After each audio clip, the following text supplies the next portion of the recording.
ആയിരം വിജയങ്ങളുടെ പുഞ്ചിരികൾക്കിടയിലും ചില പരാജയങ്ങൾ നമ്മെ പരിഹാസങ്ങളുടെ മുൾമുനയിൽ നിർത്തും. നാളിതുവരെ നേടിയതെല്ലാം ആ തോൽവിയുടെ ഇരുട്ട് മറച്ചു പിടിക്കും. ചെന്നൈ സൂപ്പർ കിങ്സ് എന്ന് പറയുന്ന ടീം ഇന്ന് നിങ്ങൾക്ക് ചിലപ്പോൾ ഒരു പരിഹാസ വസ്തുവായിരിക്കാം. മഹേന്ദ്ര സിംഗ് ധോണി എന്ന് പറയുന്ന നായകൻ ചിലപ്പോൾ ഒരു അധികപ്പറ്റുമായേക്കാം. ആളുകൾ അത്രമേൽ അവരെ ക്രൂശിക്കുന്നുണ്ടെങ്കിൽ ഒരു കാര്യം തീർച്ച, പിന്നിട്ട വഴികളിൽ എപ്പോഴോ ആ ടീമും അവരുടെ നായകനും നിങ്ങളെ ഒരുപാട് നോവിച്ചിരിക്കണം. ഒരു IPL കിരീടം നേടാൻ പാടുപെടുന്ന പലരെയും നമുക്കറിയാം. അങ്ങനെയുള്ളപ്പോൾ 5 കിരീടങ്ങളുടെ തിളക്കം നിങ്ങളുടെ കണ്ണുകളിൽ ഇരുട്ടു നിറയ്ക്കുന്നുണ്ടാവും.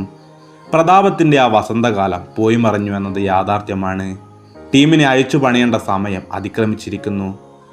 IPLൻ്റെ വേദികളിൽ പോയിന്റുകൾ ദാനം ചെയ്യുന്ന ചെന്നൈ സൂപ്പർ കിങ്സിനെ ചിലപ്പോൾ വിമർശകർ പോലും അങ്ങനെ കാണാൻ ആഗ്രഹിച്ചിട്ടുണ്ടാവില്ല. IPLൻ്റെ വീര്യം ഒരു വീഞ്ഞു പോലെ നുണയണമെങ്കിൽ ചെന്നൈ സൂപ്പർ കിങ്സിൻ്റെ പോരാട്ട വീര്യവും അഭിവാജ്യ ഘടകമാണ്. ചില അസ്തമയങ്ങൾ ചിലപ്പോൾ പുതിയ ഉദയങ്ങൾക്ക് വഴിതെളിക്കും. ചില നോവുകൾ ആനന്ദത്തിലേക്കുള്ള ചവിട്ടുപടിയായിരിക്കാം.